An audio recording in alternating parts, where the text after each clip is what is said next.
The evening sky over Budapest slowly darkens, but inside the National Athletics Center, the atmosphere is burning hotter than ever.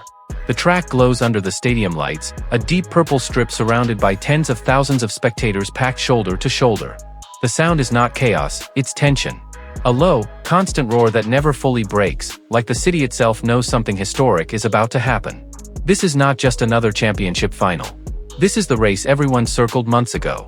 The women's 200 meters has always carried a special weight, beauty, brutality, speed, and endurance colliding in under 22 seconds. But tonight, it carries something more dangerous, possibility. For 35 years, one number has haunted this event, 21.34 seconds. A mark set in 1988 that feels closer to myth than measurement. Generations of sprinters have chased it. None have caught it. Tonight, 3 women believe they can. Cameras flash. Officials check the wind. Shoes scrape the track. The world leans forward. The 200 meters is not about chaos like the 100. It's not about survival like the 400. It's balance. Acceleration meets restraint. Power meets patience. You sprint while fighting physics, fatigue, and fear, all at once. For Shericka Jackson, this race is about permanence. She isn't chasing a breakthrough anymore, she's protecting her place in history. After conquering the world in Eugene, she returns not as a challenger, but as the standard. Her goal is simple and terrifying: confirm dominance. For the United States, this final is unfinished business. Gabby Thomas arrives as the fastest woman of the season, proof that intelligence and patience can still win in an era obsessed with raw power. She isn't loud. She isn't flashy. But her times demand attention. And then there is Sha'Carri Richardson, the center of gravity. Her presence bends the atmosphere. She already owns the 100-meter crown in Budapest. Tonight, she wants something more dangerous: total supremacy. This is not just a final. It's a referendum on style, mindset, and destiny. Shericka Jackson stands tall, relaxed, unreadable. Her body tells a different story than most 200-meter runners: thicker, stronger, shaped by years of 400-meter punishment. That background is her weapon. Where others tighten late, she expands. Where others fade, she hunts. She doesn't need to lead early. She trusts the second half more than anyone alive. Out wide, Gabby Thomas looks almost surgical in her movements. No wasted gestures. No nervous energy. Her stride is long, elastic, controlled. She doesn't run against opponents, she runs against models in her head. Every phase of the race has already been rehearsed. And then, outside again, Sha'Carri Richardson vibrates with emotion. The crowd responds instantly. She feeds on it. Her start is violence, pure intent. If she wins the first half, she forces everyone else to panic. 3 athletes. 3 philosophies. 1 curve that decides everything. The first 100 meters of this race are deceptive. The curve punishes impatience. Centrifugal force tries to throw bodies outward. Ankles, hips, and spines fight alignment while sprinting at near maximum velocity. This is where champions lose control. Then comes the transition, the most cruel moment in sprinting. The curve ends, the straight begins, and the body realizes how fast it has been running. Lactic acid floods the muscles. The brain begs for mercy. The winner won't be the fastest sprinter tonight. She will be the one who ignores the scream the longest. Names echo through the stadium. The cheers rise, then collapse into silence. On your marks. 8 athletes fold into themselves. The world shrinks to lanes and lines. Shericka lowers her head, eyes locked on a future only she can see. Gabby breathes once, steady and precise. Sha'Carri smiles, fearless. Set. Hips rise. Muscles coil. Time pauses. In seconds, history will choose. Shericka Jackson, precision forged by endurance. Shericka Jackson is the embodiment of Jamaican discipline. Her journey was not instant. Years of 400-meter battles taught her how to suffer, how to keep form when the body rebels. When she dropped down to the 200, skeptics doubted the transition. They were wrong. Her advantage lives in the final 60 meters, a zone where others decay and she accelerates. She doesn't chase leads. She erases them. Her calm is her cruelty. She doesn't need attention. She needs space. Gabby Thomas runs with purpose that extends beyond medals. Her academic path shaped her approach: observation, refinement, control. Sprinting for her is not instinct alone, it's understanding. Her stride floats. Her posture holds.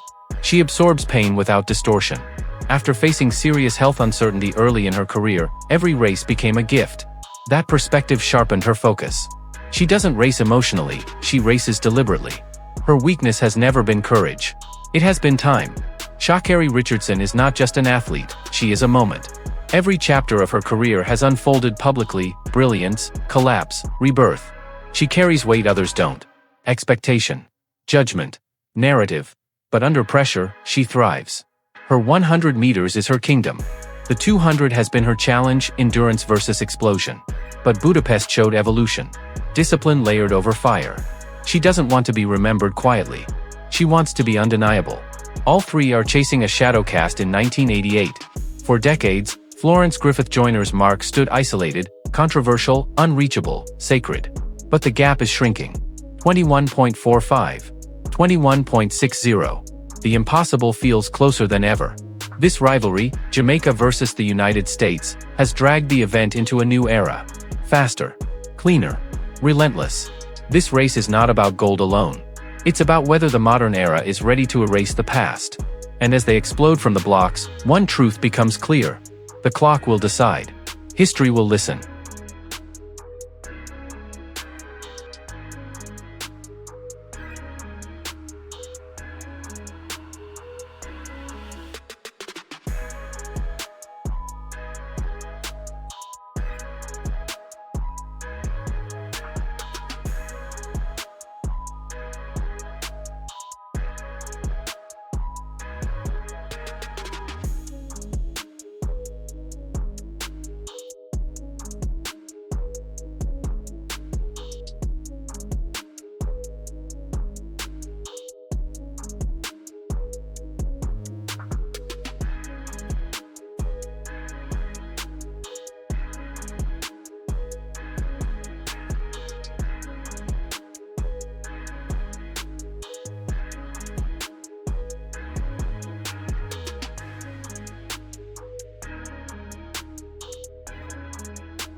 Well, Gabby, you came into this final with fresh legs. You were not in the 100, so how did that work to your advantage? And then tell us about just the way you stormed to the finish here, especially over the last 50 meters.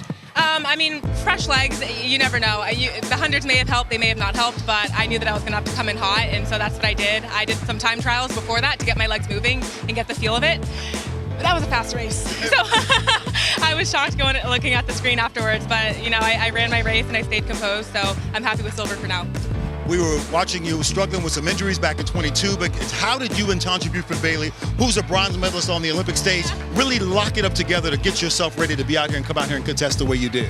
I mean, Tanja said this year she's getting me to the line. She's giving me an opportunity to run, and that's what she did. We were a little more conservative in training, but we did what we had to do, and I felt good coming into this, and that's all we could ask for.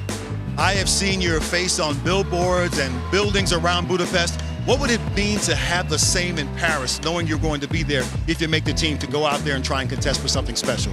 I mean, that would be amazing. I felt all the support in Hungary. I felt it from my sponsors. I felt it from my family, my loved ones, even my competitors. So it was an amazing feeling, and I'd love to have that in Paris.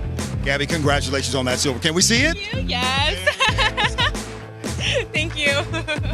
Well, Sha'Carri, you are now a double world championship medalist. Gold in the 100, and here you are with this medal now in the 200. What do you think about what you've accomplished here? Oh my gosh, I'm just grateful. If no other word could describe how I feel, it would be grateful. Being here, just here on the team, to be a gold medalist, to be a bronze medalist in the 200, just from having the training I've had this year, the transition I've had from just a year span, I'm so grateful to be on the podium and not just one event, but both events. And hey, it was lane 9 again. What did you think about that, and did it work to your advantage? What do you think? Lane 9, that must be part of my lucky number now. But no, in all seriousness, I was just grateful. It just continues to show me having that lane just to focus on myself. It may be a lot, and just like I say in life, or in my journey, it may be a lot of outside going on, but as long as I'm focusing on myself and on my craft, that's all that matters. So I don't know. I was grateful for lane 9 again, honestly. It was really interesting to see the joy that you expressed, not just for yourself, but with other athletes from other countries. You gave Shericka a big hug. What does it mean to be out there and just be a part of that family now on the top, most elite stage of the sport? It feels like to be surrounded by great women, no matter, same country, differences, likeness, no matter what it is. To be surrounded by great women with great talent, it makes me pull out the best of myself. It makes me excited. I love women. I love womanhood, sisterhood. So the fact that I can celebrate these moments with other women that feel just as happy for me as I feel for them, it's amazing. And I just love me some Shericka, y'all. All right, I'm gonna steal a line from you. You are not back. You are better, and you are double medalist at these World Championships here in Budapest. Congratulations. Thank you so much. Peace, love, and light.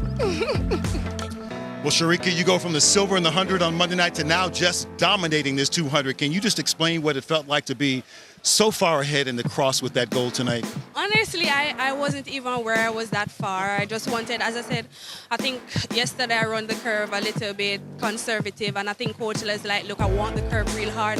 And I think I did pretty good tonight on the curve. I executed a good race tonight. 21:40, 41, I can't complain.